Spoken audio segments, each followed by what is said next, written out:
Happy Memorial Day. Appreciate you being here. This is the Memorial Day mailbag that you asked for. All your questions, all the entertainment, keep it right here. The CHGO Bears Podcast starts right now.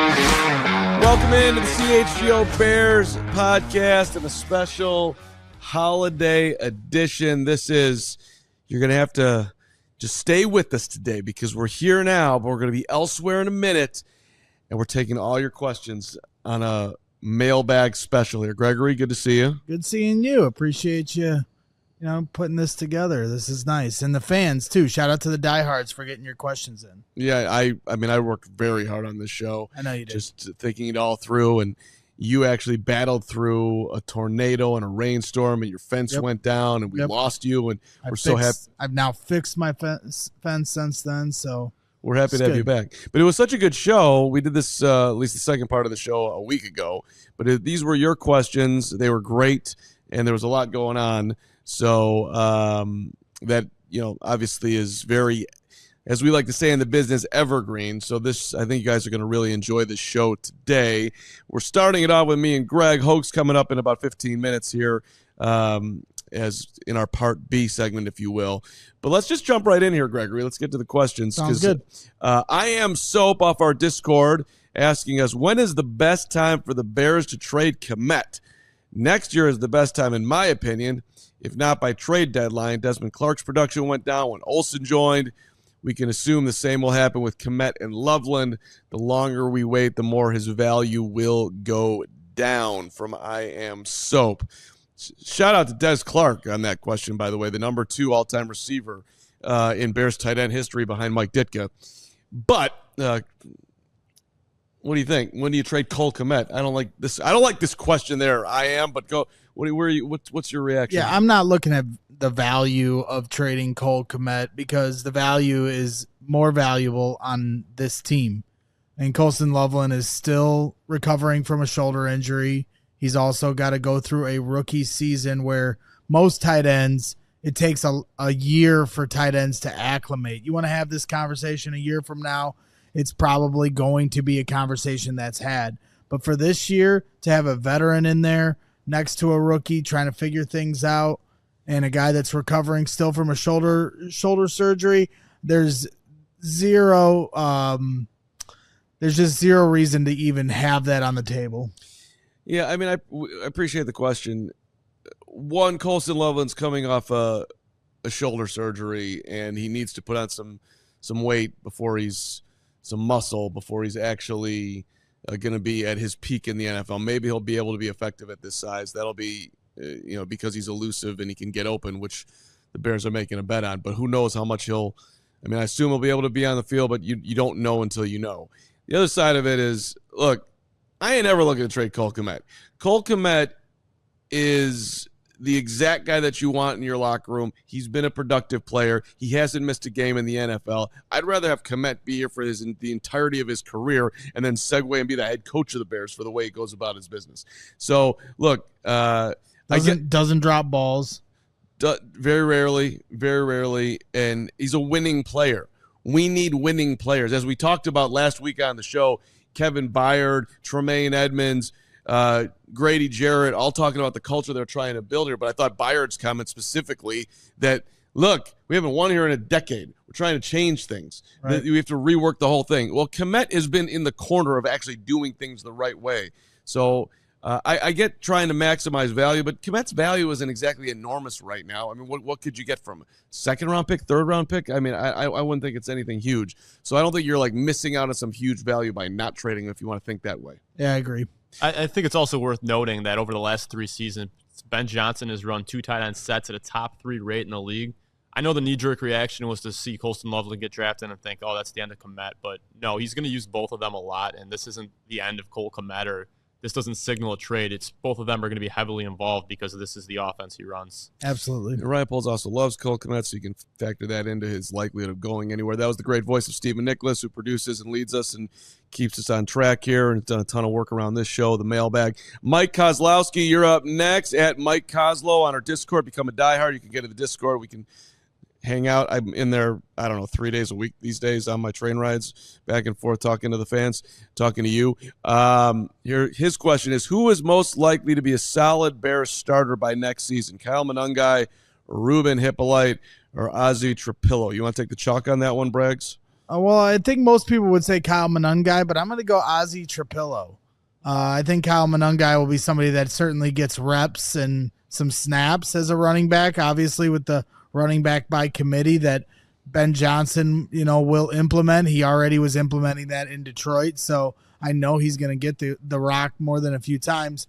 But I think Ozzy Trapilo has a real chance to be your left tackle, not only of the future, but of this year. Depending on how things go with Braxton Jones over the summer, another guy that's recovering from injury. And then, it's a brutal sport. You can recover from this injury you have if you're Braxton, but then there's, a chance things happen throughout the season where Ozzy Trapilo could come in and have to replace, because of somebody getting banged up. And now all of a sudden he's in the start as your starting guy. Yeah, to me it's a no-brainer that the answer is Trapilo there. Kyle, who I love talking to and who has a chip on his shoulder, as he said, to the ceiling, you would think that he would be more of a split-back guy who's going to get some carries, be in there to get the toughest yards. But as a full-blown starter, that seems like a significant leap. Whereas Trapilo has a chance to start this year, depending on the health of Braxton Jones. I'd still bet on Braxton Jones. I think that's what the Bears are hoping for. And, I have no idea where he's at, but he seems to be progressing at least towards getting back out there. That'd be my bet. But Trapilo is the safest bet of those three. Next, and actually, Ruben Hyppolite, too. The Bears are looking for somebody to play this. That's what I was going to say. He's going to be, in my opinion, he'll be the starting Sam linebacker this season. He's got a shot at it. I'd be surprised if that happens, but that's actually a point, because they have literally no one there. So maybe Hyppolite's got perhaps even a better path than Trapilo. I hadn't thought about it that way, but that's more than fair. Shep, you're up next. Did the national embarrassment last Thanksgiving force actual changes this offseason? From @word of Shep. I think those changes were coming regardless. You saw Shane Waldron get fired a few weeks before that, but it didn't hurt that what happened on Thanksgiving night where, obviously there's just a complete meltdown at the end of the game with Ben Johnson on the other sidelines, and then Jalen Johnson, reportedly going off on the head coach in the locker room, and a day later the Bears doing the unprecedented, which was to fire a head coach in the middle of the season. So certainly I think that forced the changes in the moment, but I think those changes were inevitable. And I think Ben Johnson always saw this as a place that was probably his best landing spot. I was in my car Friday morning when it happened. You and Pogue were in position. I had to race home. I believe I was like 10 minutes late for that podcast. Shep, are you kidding? That was the end. That got the ball rolling. That was, a couple weeks later, Ben Johnson was running the stumble bumble to stick it up the Bears' ass, and then he's talking about it to TJ Edwards if he had taken the bait. Yeah, Thanksgiving mattered. If they had won that football game, they were climbing massively on an uphill, but that was actually a huge point. Gary Ross coming up next. If you could unretire any jersey, who would it be and why? Gary, great question. There's a lot of candidates. Greg, who's your number one? Well, you've got number 3 with Bronco Nagurski, 5 with McAfee, 7 Hallis. You're not touching that. Gallimore, 28. That might be on the table. You got Walter Payton, Gale Sayers. You're not touching that. Brian Piccolo, you're not touching that. Sid Luckman, until somebody supplants him as the best quarterback of all time, you can't touch that. Dick Butkus, 51, not touching that. DeWitt at 56. Turner at 66. I think those are some of your 28, 56, or 66. What do you got? Any of them. I'm saying honestly. 28. Let's unretire Great. number 28. Who was number 5 again? McAfee. McAfee. You're out. Gone. See you later, McAfee. Done and done. Yeah, 5 or 28 probably are the leaders. All right. As we move along here, magically, Adam Hoge is about to appear. But first, shout out to our friends at rate.com. And if you've ever tried to buy a home, get a loan, or just deal with money stuff in general, it can be an awful lot. And let me tell you something. I've really lost my mind, and I have bought a home. And I wouldn't have been able to do it without our friends at rate.com. Cheers to that, Carm. Cheers to that. Woo! I need what Hoge's drinking, not the water in this coffee cup. All right, but hey, see that QR code right there? Do yourself a favor, do us a favor, do everybody a favor. Download the Rate app today. Do it right now. If you want to get pre-approved for a mortgage in minutes, you can do it right there. You don't have to jump through a million hoops. If you're not organized like me, bang, if you're thinking about buying a home. You want to get a home equity loan, take some money out if you need it, or a personal loan, you get one of those in under 15 days. They also have the best homeowners and auto insurance for you. And if you're just looking to get healthier, 800 free wellness videos, meditation, breathing exercises, stretching, nutrition, anything to help you feel better mentally and physically, it is on there. I cannot recommend the app any more than I'm telling you right now. You will not regret it. Download the Rate app today to get started. Should probably point out we're recording this at 8:30 at night, not 8:30 in the morning, just for the record. Seems relevant there. All right, Empire. We love Empire Today. $350 off new floors with EmpireToday.com. It's always a great deal, and this is why you want to take advantage of their home advantage. This is what they do for you, okay? You've all been to those big box stores. You wander those aisles, and then somehow you're hauling all those materials home. You're looking for an installer, coordinating everything yourself. It's a nightmare. Those big box stores, they might have a flooring department, but they're doing a lot more than that. With Empire, this is what they do. Empire Today lives and breathes flooring. They will be with you every step of the way. It's a whole different ballgame. Their flooring experts bring the showroom right to your home. Pick the right flooring and the right colors in your space. See how it looks with your furniture in your house. Get precise measurements taken. Have all your questions answered so there are no surprises. With Empire Today, you get clear upfront, all-inclusive pricing, plus you can schedule installation as soon as the next day. Yes, it's that fast. Schedule a free in-home estimate today because some things are just better at home. CHGO listeners can receive a $350 discount when using promo code CHGO. Yes, you heard that right. $350 off with code CHGO. Restrictions apply. Visit EmpireToday.com/CHGO for full details. Braggs apparently just got so excited by Empire Today that he ran out to go get flooring. And Hoge, I think it's going to be me and you the rest of the way here because Gregory apparently... Yeah, full context. This is a pre-recorded show. It is not live on Friday, and we are doing this at about 8:30 on Thursday evening. And so depending on when you're listening to this, you may have had some storms last night. So hope everything's okay. But apparently one of those storms just hit Greg. He put in the chat while you were reading, the power's about to go out. It's pouring here. And I don't know where I live. When it rains a lot, it doesn't mean the power's going to go out. But apparently in the region, that's what happens. Hey man, it's Indiana. I thought they had it going on in Indiana. They're like 100 years behind Illinois. Infrastructure. A little bit of rain, though. You know the power's about to go out. What's going on over there? All right. Well, good thing we have a trusted producer in Steven who... Now, he also had tornado sirens going on when we started this episode. So, we might not make it through this. Bragg was our backup producer. How are we going to do this? You're producing. You're a producer. That's how I learned how to do everything from you. Yeah. Great. I'll produce the end of this show. Okay, let's move it along. All right, next question here. How did this make this show? That's good. What is that? That's a good job right there.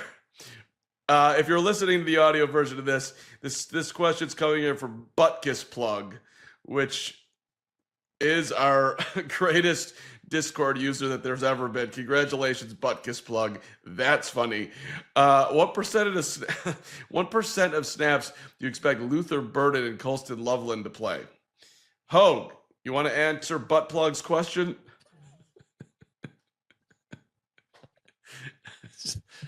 My favorite part of that is like you have that name, and then you ask a very serious question. Well, yeah. If you're using that, it's serious. I love the Bears. Yeah. What percentage of snaps? All right. Let's get mathematical. Well, I'm on record as I think Cole Kmet will edge Colston Loveland in snaps early in the year. Because I just have concerns about that shoulder from Colston Loveland, and Carman and I both had the same observation at rookie minicamp that he needs to bulk up. So when you're in situations where you need a block from your tight end, I think they're going to still lean on Cole Kmet over Colston Loveland. So I do think it's going to be a gradual process. Maybe that snap percentage and the snap share sort of gets closer as the season goes along. But they're going to run a lot of 12, so I don't know. 50% for Colston Loveland?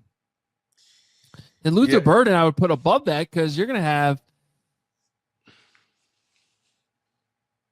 be in 11 a lot too, obviously, when you're not in 12. So both are going to see the field a good amount, but it's not going to be obviously close to 100% of the snaps.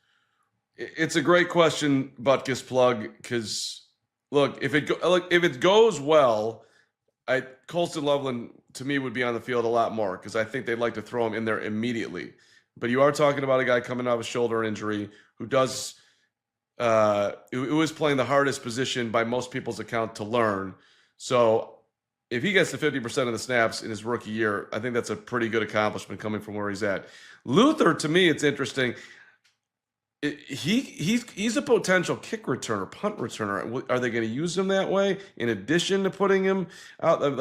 I'm very interested to see how Luther gets out there. But 50%, that seems like a good number there too. But Buttkiss Plug, not surprisingly, you're ahead of the curve here. We really got to see training camp and see how this unfolds to get any real sense of an idea.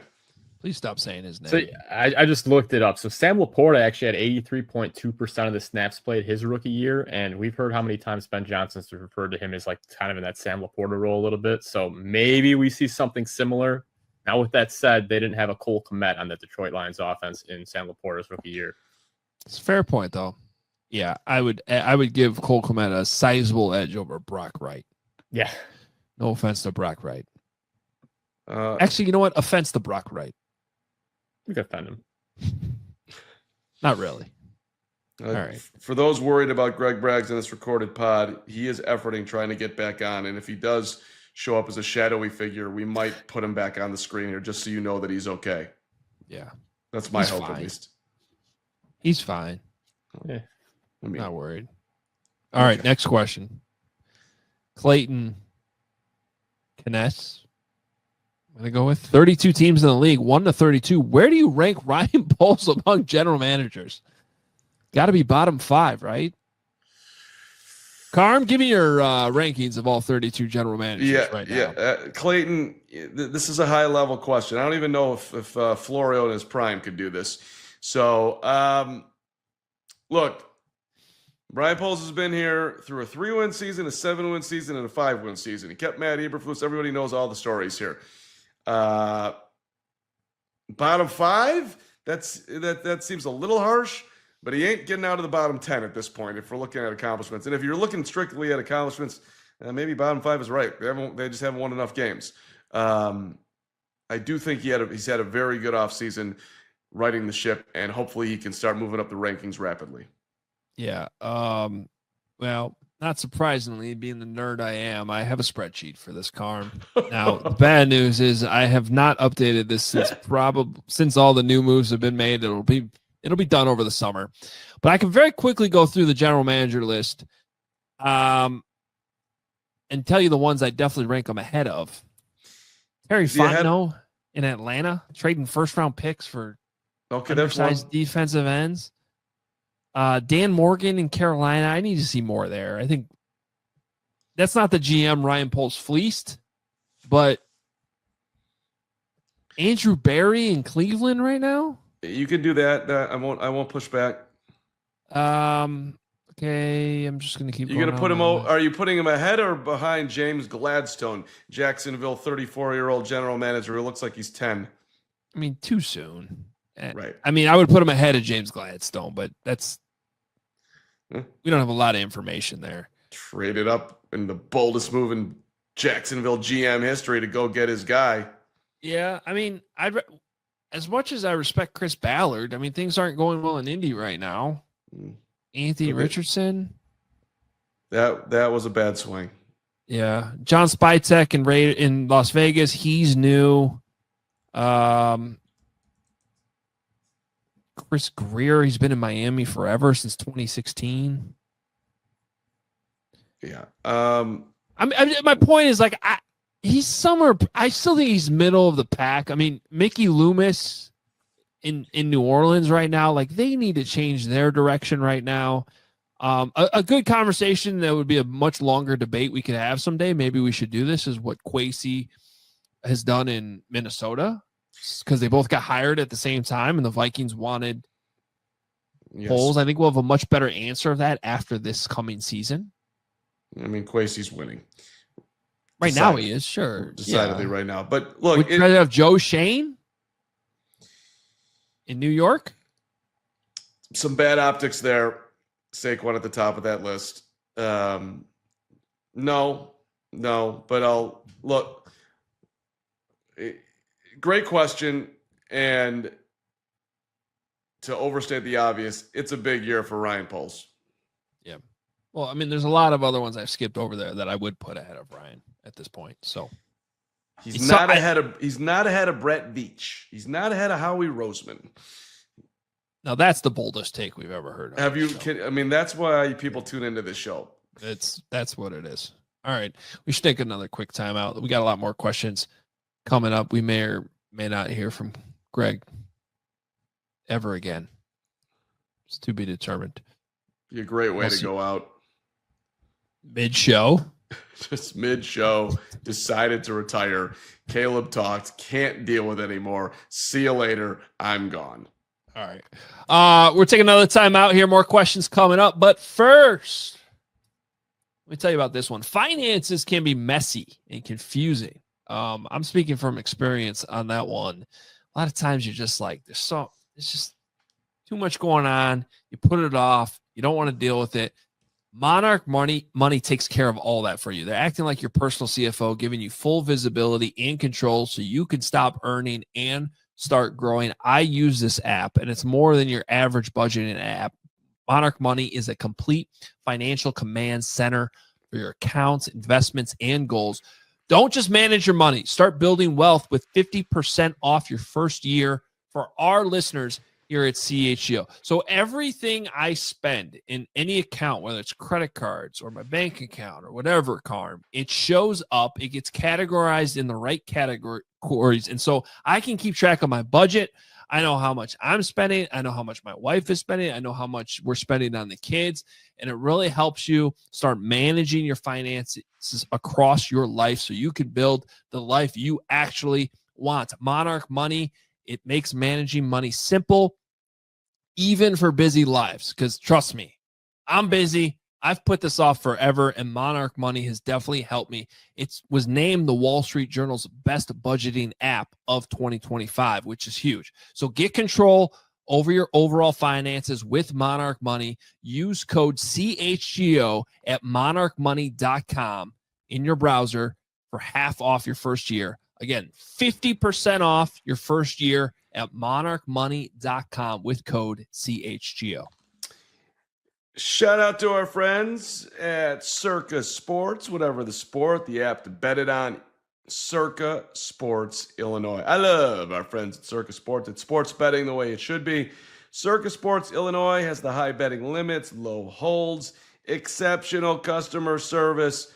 Our guy Derek Steven just doing a phenomenal job making everybody that works there just feel like basically your family. Bet on all your favorite teams in every game this season and every season. Spreads, props, futures, in-game. Circus Sports has it all. Fund and bet like a pro from anywhere, anytime in Illinois.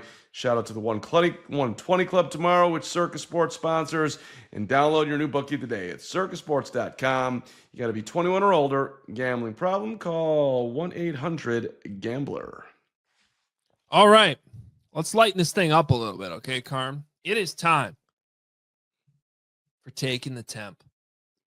Taking the Temp, presented by Four Seasons. Heatingcooling.com for all their special offers and money. Saving coupons. That's Four Seasons. Heatingcooling.com. They are your trusted local experts. Four Seasons heating, air conditioning, plumbing, and electric. They do it all. And we're taking the temp with this very important question from Roger, which has to do with temperature.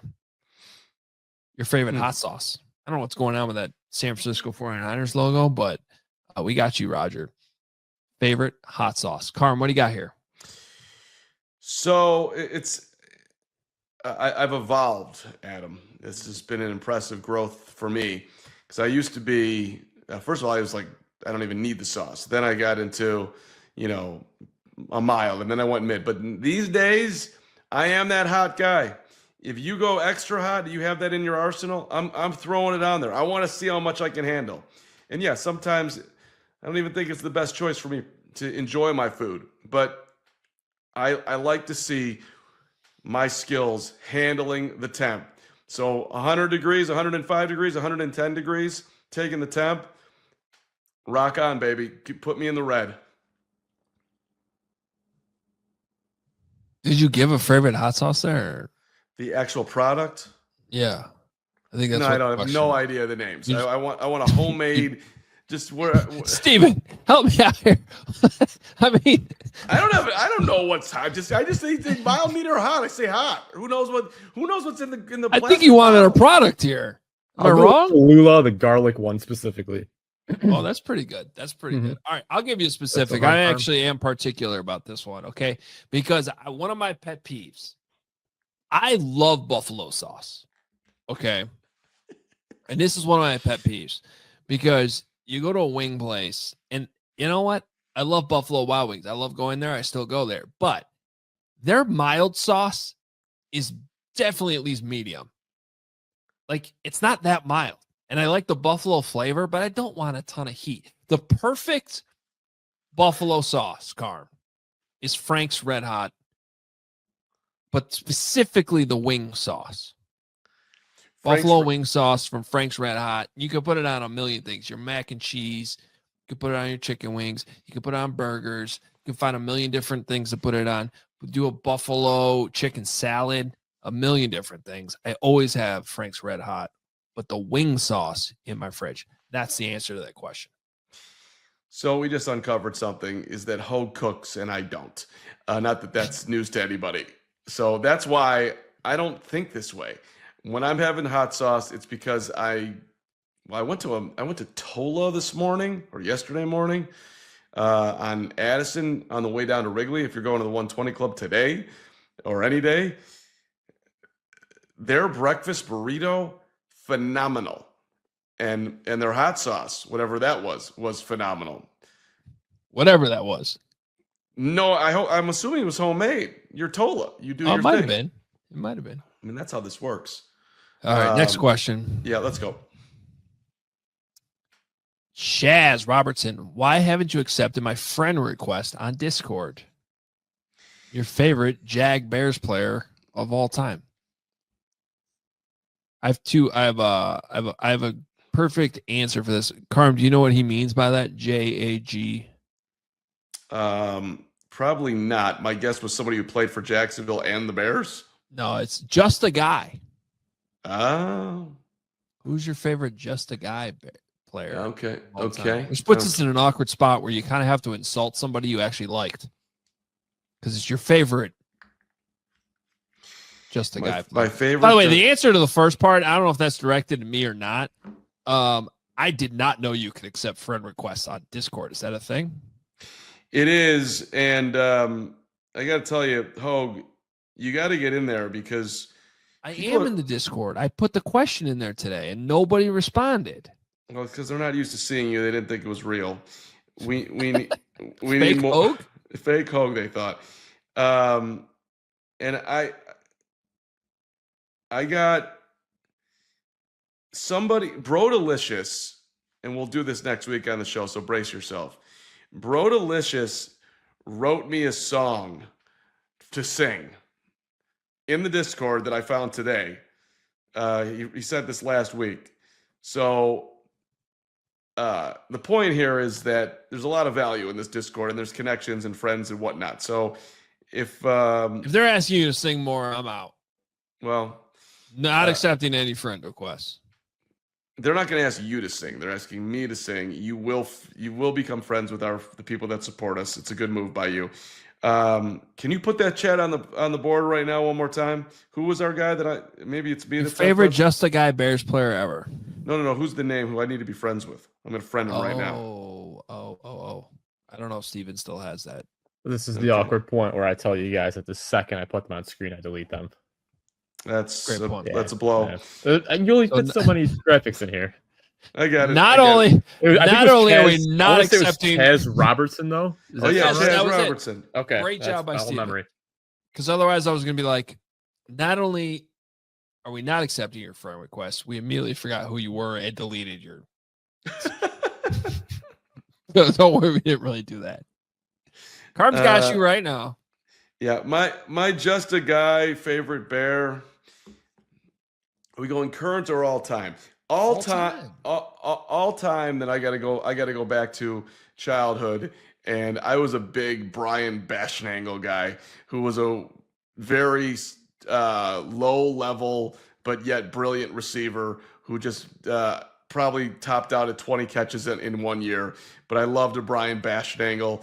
That dude was that was my guy growing up on a distance. I mean, I could say Dennis Gentry, Pinky. I love too.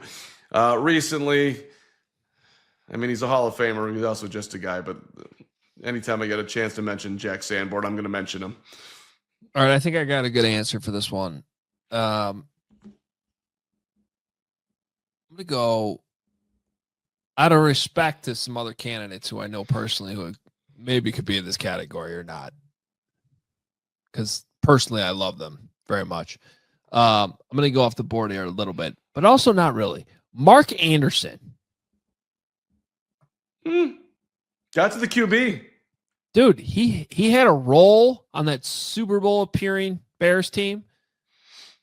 As a rookie, he got to the quarterback, pass rush specialist, but never really panned out as a full-time starter. Ended up not having that second contract with the Bears. Was out after 2010. I think that counts, right? Everybody loved. I mean, he's kind of up the food chain, at least certainly at his peak. But I like that name being brought into a Friday pod on a recorded Cub Sox basis. I think it's a good job by you. There you go. I like it. All right, let's keep going here. Sorry, Chaz. We love you, Chaz. We appreciate you. Brent Abercrombie. Which second-year player takes the biggest step forward next year? I mean, it better be Caleb. It better be Caleb. It better be Caleb. It better be Rome. One of the two. Both. Yeah, and those need to actually be doing the. What is that when you tie legs together at the company picnic? The one-legged whatever race, three-legged race, the three-legged race. That's what I'm talking about. Haven't done one of those since I was in grade school. We do it at Camp Navagamon. It's great. You should do let's do a three-legged race with. Okay, that's the first time we got specifics on what actually goes on at that camp. What else happens there? Dude, everything happens there. You want to go water skiing, you want to play hoop, you want to play tennis, you want to take the canoe out, you want to go sailing, you want to go late night, sit at the fire pit, have one of your whiskeys, Hoge, and have some random guy playing the guitar and sing songs that you might like just get into out of nowhere because you're just in that level of mood. I need that place. I need it right now, actually. I might need. You didn't tell me whiskey was involved. Whiskey is involved, buddy. Happy hour every day at 5:30 or 5 o'clock. It's a 1 hour happy hour. So like you would bring your bottle of whiskey, Hoge. You'd put it there. So when happy hour comes, it's there for you. They pour it for you. I mean, you can have another one in your cabin too, but like that's what people do. They put it there. By the way, then they also have kegs. And a lot of time, the keg every day is the Spotted Cow. It's the it's good. It's the good stuff. We ain't drinking Busch Light. It take 3 years for you to actually give a sales pitch like this? Sounds amazing. Yeah, well, you should come up. Forget about training camp, and let's just do the shows from up there, and we'll have Patrick Norton cover it, and we'll be fine. Norton will send us. You're already missing the preseason. Yeah, it's good content. I know it will be. Actually, it would be. I'm kind of in, but the Bears have preseason games, so we got to do it. All right, we got to take one more time out. Got more questions coming up as we continue our Ask Us Anything episode on the CHGO Bears Podcast. Ray Chevrolet in Fox Lake is kicking off summer with big Memorial Day savings all month long. Come in today to shop the Memorial Day sales event. Drive home with zero. That is a big zero, Carm. 0% financing for 60 months. That's right, on select new Chevy models. Or you can always check out their selection of over 125 vehicles priced under $20,000. They're one of Chicagoland's largest Chevy inventories, which means you're able to find the perfect vehicle for you. And because they are one of the top-selling Chevy dealers in the Midwest, it helps them keep their prices competitive, so you know you're getting a great deal. And you're always getting the raised price promise, which means there's no add-ons, there's no hidden fees, there's never any gimmicks. The prices we talk about on this show, the prices you see online, that is what you're paying when you go into the store. There's no stressful negotiating involved. So go see for yourself. Visit our partner at their convenient location right off Route 12 in Fox Lake. And you don't want to miss out on their Memorial Day sales event going on all month long for 0% financing on select new Chevy models. Shop Ray Chevrolet in Fox Lake or at raychevrolet.com. They've been serving the community since 1963. Together, let's drive. Shout out to our friends, Game Time Tickets.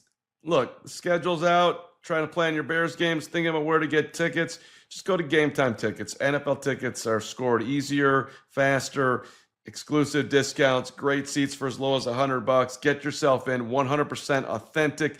Your NFL seats, priority game picks, all in pricings. You see the price, that's the price. There's no extra when you get to the checkout phase. You know exactly what you're going to pay when you see the price on your screen, which is just a way better way to go about your business. You'll love it. Download the Game Time app, create an account, use the code CHGO. You get $20 off your first purchase. So get her on done. Terms apply. Create that account. Use that redeem code CHGO. $20 off. Download Game Time today. What time is it? Game time. That would be Game Time. Yeah, and if you're watching this and it's about 1 o'clock and you're thinking about last minute coming to the Cub game today to sit in the bleachers, get on the Game Time app, buy yourself a bleacher ticket. Come on in. Actually, if you're in the area, you definitely could do that. Yeah. And you can come find us somewhere in the bleachers. I've never been there for a 120 club. I'm quite frightened. So come see it. Yeah. Left field bleachers, first 5 rows or so, right in left center. Braggs is probably there right now when we're recording this at 9 o'clock at night the night before. What I'm most excited about with this, Carm, is it'll be so easy for me to separate myself from being a part of whatever nonsense is going on there, because I will be decked out in Sox gear. I will be, it'll be easy for me to be like, I don't have anything to do with these guys.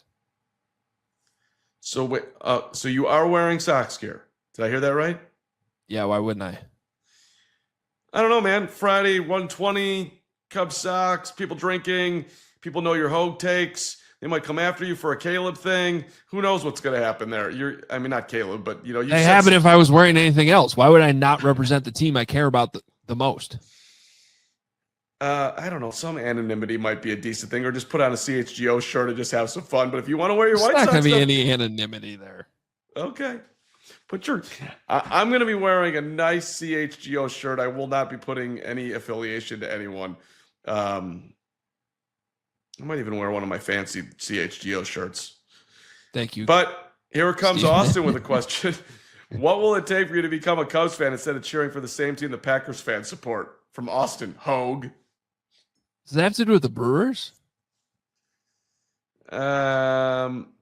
Maybe. Yes, might. it does. This is based off of last year's Brewer support. Oh, yeah.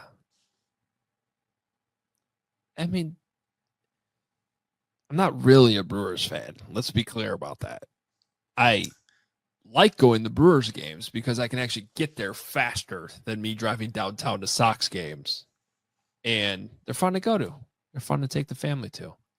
And I don't care about the Cubs at all. No offense. I just don't. There might as well be the Padres to me. See, this is where White Sox fans lie, Austin.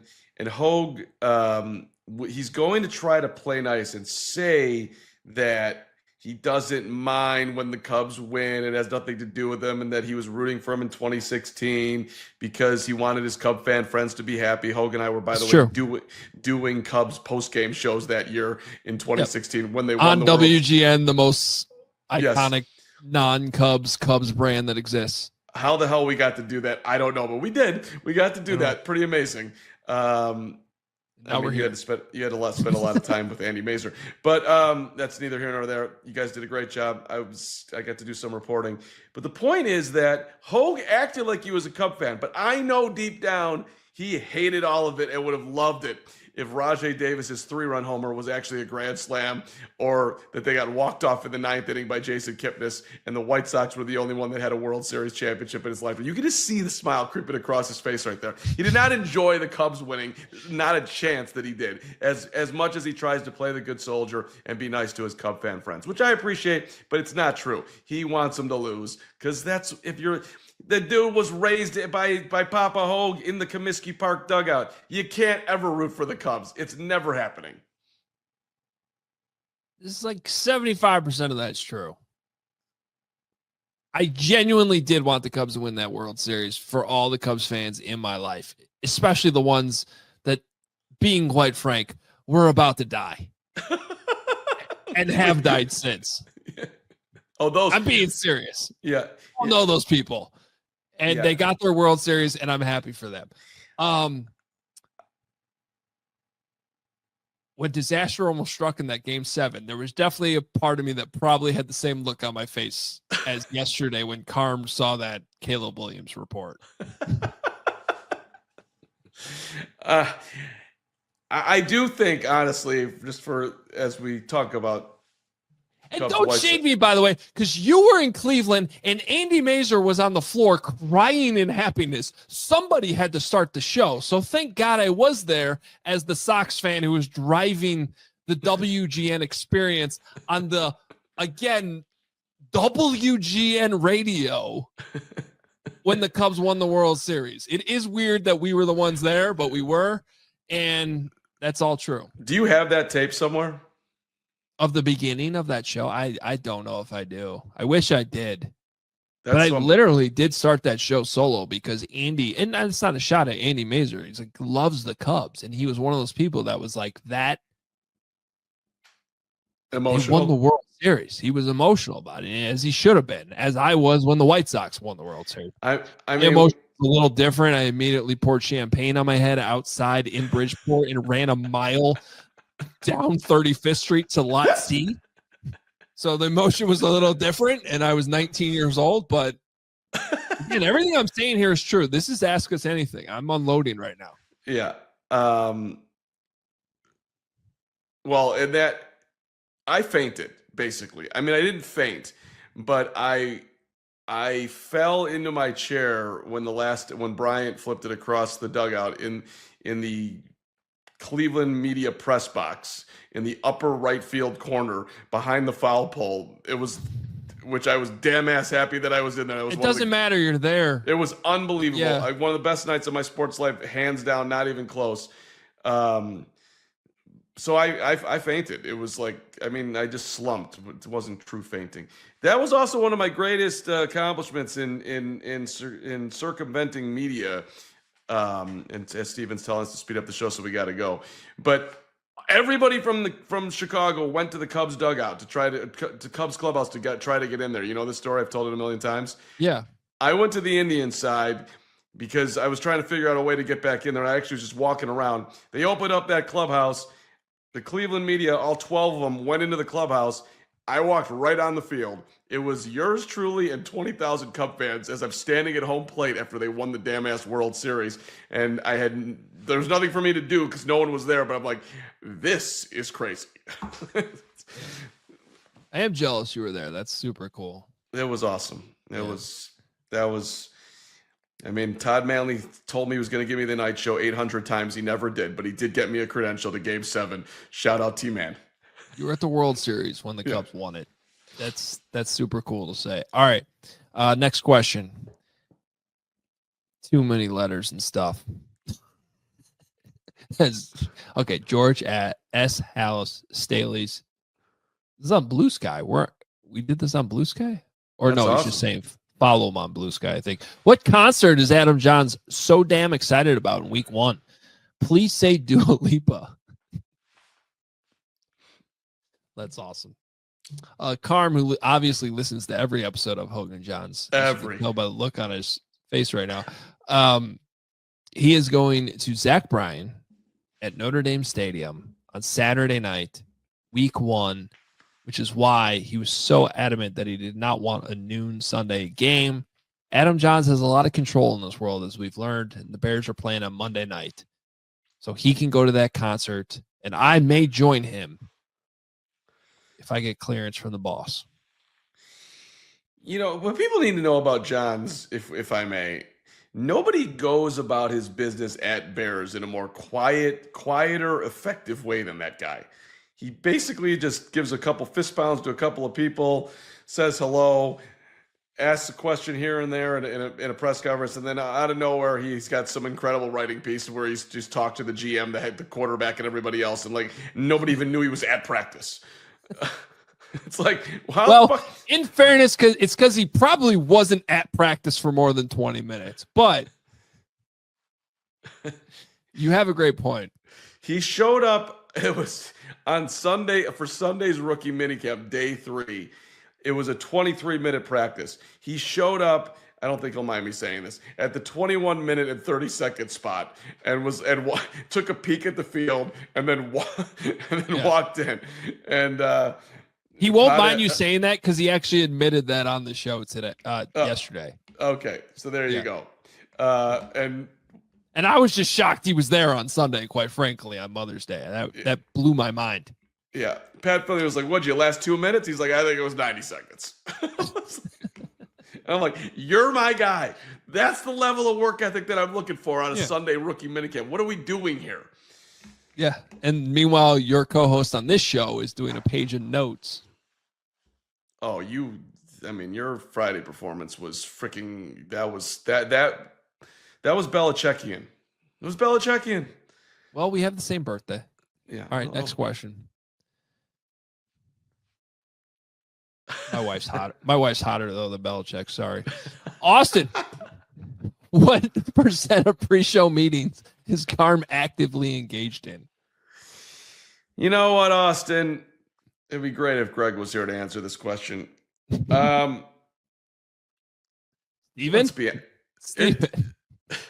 Oh, this is going to be good. So I'm just for a little bit of a synopsis of what these meetings actually go like. It starts off with Carm he does this thing where he'll take a word or phrase and he says it the same way. So in this case it would be not engaged.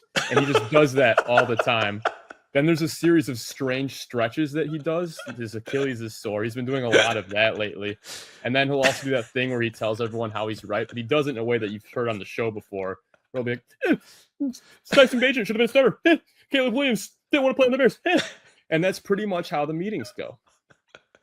And it drives Steven nuts. But there are some days where I'm on He was so prepared for that. Yeah. I didn't even see the question beforehand, so that was good. I mean, for the record, Austin, most days, although Hoge is now in this new zone where he's probably on average beating me into the office, it's close. Because Hoge's taking the earlier train now, and he's there like every day at 9. But most days, I'm the first guy there. And Steven comes rumbling in like ready to rock and roll because he's working till 2 a.m. every night for you guys, doing unbelievable work. But he comes in right at 10:30, just ready to boom, get down to business. I've already been sitting there and had been in my thoughts, and there's just something that I'm not quite capable of just hitting the mark at that 10:30 like I need to. If you, so I'll work on this. Thank you. You forgot him randomly scrolling through like political Instagram. Mm-hmm. The other day, he was rolling a ball on the bottom of his stinky foot with no shoes on. But that would fall under the stretching category that you brought up. Yeah. And then after I act like an idiot for 30 minutes, I'm like, I got to leave you guys because it's because you know what? I'm so just, I guess, looking forward to talking to someone. You guys come in, then I talk to you, and then I have to stop myself from talking to you, and I've got to go back to my corner so I can get ready for the show. And that's when the show prep actually happens. Yeah, that is the scary show prep. And I will actively raise my hand because I act both annoyed that he's not dialed in, and I also constantly like bait him into going off the rails again. I will say it I do both. Really funny. The pre-show meetings are hilarious. Hoge wants to talk to. You want to talk. Yeah.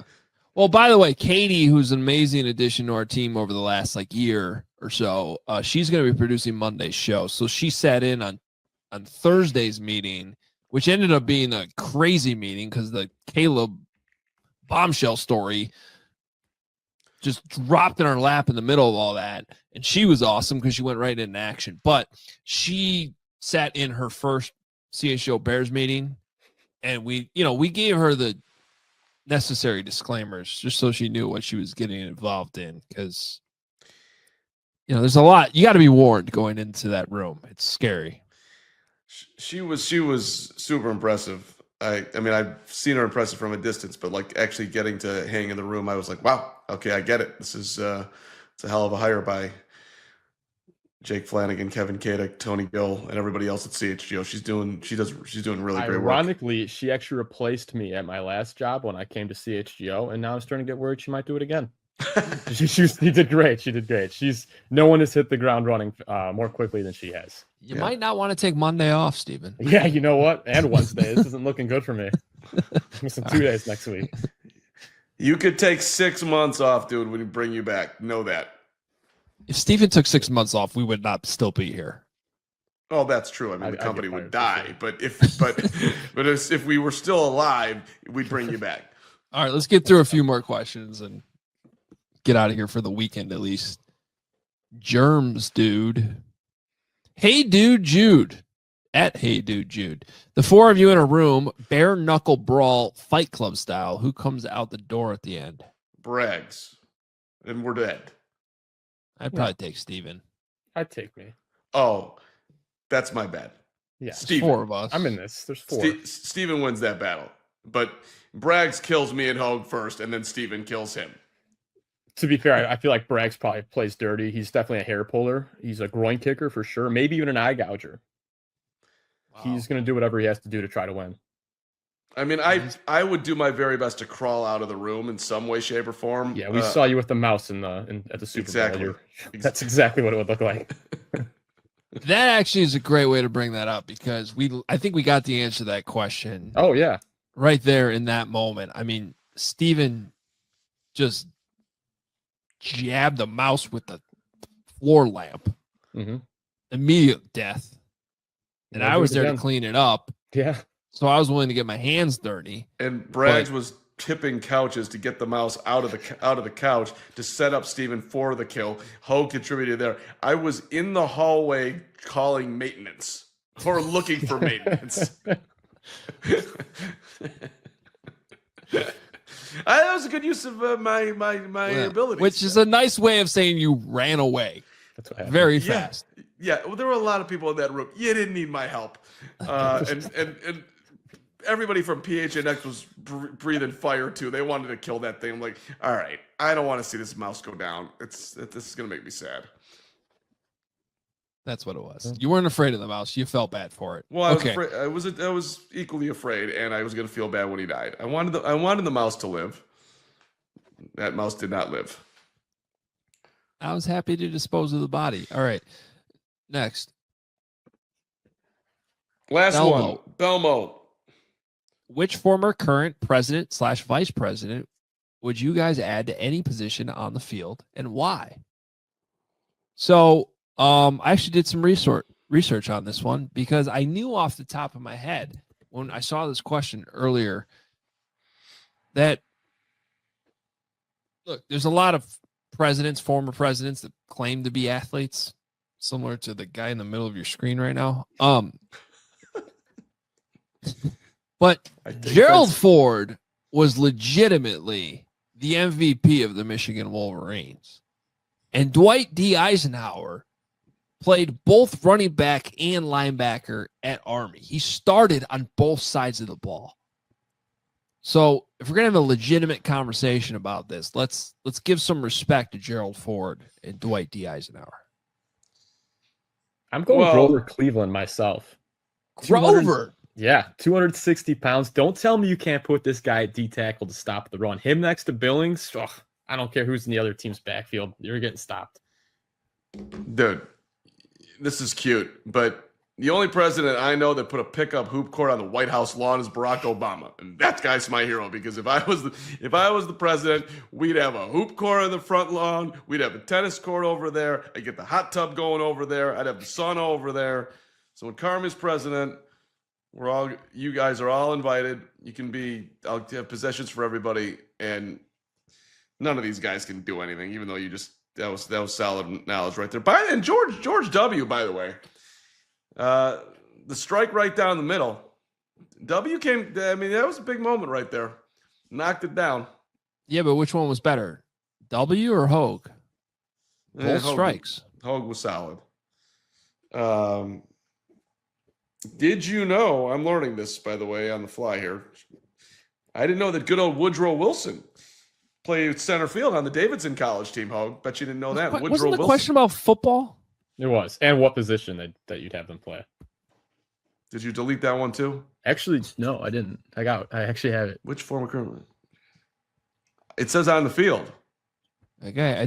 In Carm's defense, it doesn't specify sport. That's a good point. Okay. The loophole.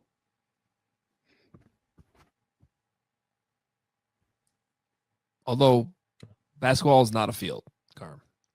It says here on my extensive research that Ronald Wikipedia. Reagan saved 77 people from drowning as a lifeguard. That doesn't sound accurate, but there you go.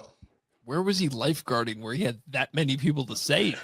Exactly. That's what it says. He was on the Titanic or something. The legend is that the young Dutch saved 77 people during his 7 years as a lifeguard. He was a lifeguard on the Titanic. I think we hit that iceberg, guys. Whether these were go to work. I got 77. Whether these were actual rescues, times gotten wet, or the number of occasions he told people not to swim 30 minutes after eating is unknown. Reagan apparently was also an avid horseback rider. That was like classic Karmapedia moment. This doesn't sound accurate. This is definitely Wikipedia. This is from, I'll shout this one out. This is from For the Win. USA Today, damn it. Okay. Written November 22nd, 2013 by, I have no idea. Doesn't say. Do we have any confirmation that Craig's okay? Actually, I do have some confirmation on that. He did call me before I popped back on screen. So a smallish tornado did actually run through his area and hit the back of his fence. Actually did kind of get damaged. So oh my God. Yeah, we were making some jokes and we probably shouldn't have done that. Everyone's fine. Everyone's All fine. Is the pool okay? I don't know if the pool's open yet, but it's above ground. So pool's open, man. Pool's open. Is it open? Yeah. Oh, it's open. Okay, well, it's cold, but it's open.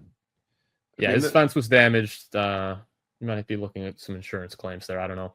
This is not the time for jokes, but he just said it was raining. He didn't say anything about a tornado. Now, I mean, he ain't going to be replacing Tom Skilling. Shout out to Gregory. Glad you're okay. Got to work on your weather reports. I mean, Carm, you should have known better. It takes a lot to get him to leave one of these shows, so we should have known that it was pretty significant. So here's the good news. We're actually recording this. So Steven, if there's anything serious, please delete all that. And if he's fine and everyone's good, then we keep it all in by noon when this airs. Sounds good. Ooh, there goes my light. There we go. All right. Hey, this was a fun episode. Ask us anything. Might do a couple of these, in the future when we might have some similar situations on Fridays going forward, depending on how things roll. I do want to thank our entire staff and leave you on this note before we head into the weekend. There was a moment on Thursday. We have a lot going on, and sometimes it's hard to actually just stop for a second and actually enjoy the view, for lack of a better term. But if we actually paused around 2:00 on Thursday, we had Duncan Keith sitting on our set. Stanley Cup champion, best defenseman in franchise history, sitting right there. We had a White Sox post-game show going on, and we were in our conference room publishing an interview with the biggest newsmaker in the entire country Thursday, Seth Wickersham. It was if you really think about all that going on at the same time at CHGO and the amount of bodies and producers and support from social media that it all took to kind of have all those moments come together when we're all walking in there that morning. The only thing we know is that we knew Duncan Keith was coming in, and we didn't really know anything else. And we're all just kind of on the fly putting things together. So it does take a village to make all this work at CHGO. There's a lot of important people involved. And I just thought that was a cool thing to kind of sit back and reflect on, that was all happening at the same time. And shout out to Jim Cook, who walked Duncan Keith out. Of course he did. That's a great underlining there. I was a little bit in awe that Duncan Keith was in the studio, mainly because I knew that Jackie Bernfeld, who just got home, would be very excited if there was a Duncan picture. But I didn't take one because I didn't want to bother Dunk. But it's just pretty cool that he just casually walked into our studio. There he is, one of the all-time great Blackhawks, 3-time Stanley Cup champion. Shout out Jay Jaworski and Mario getting that done, having him come in. That's freaking awesome. Yeah, that was cool. As the Blackhawks are announcing their 100-year celebration stuff. Awesome week. Appreciate everybody involved. I hope everybody watching, listening to the show understands. And then certain circumstances like this today, where we got to pre-record a show, we don't do it a lot. It happens sometimes. And hopefully you're able to catch us at the 120 Club and listen to this later or watch it later as well. Plenty of events coming up, including our golf outing on June 6th. Plenty of ways to connect with us, as always, especially if you're a CHGO diehard. Again, that's an 8 a.m. shotgun start. The Village Links of Glen Ellen, our CHGO Cookout Classic happening.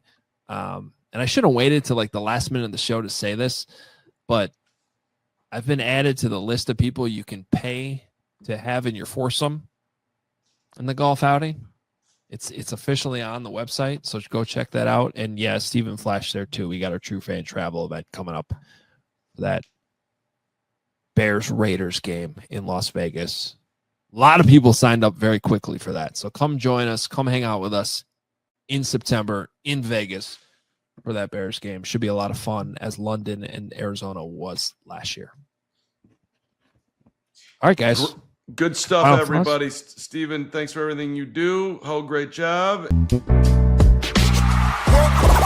all silly like the mayor.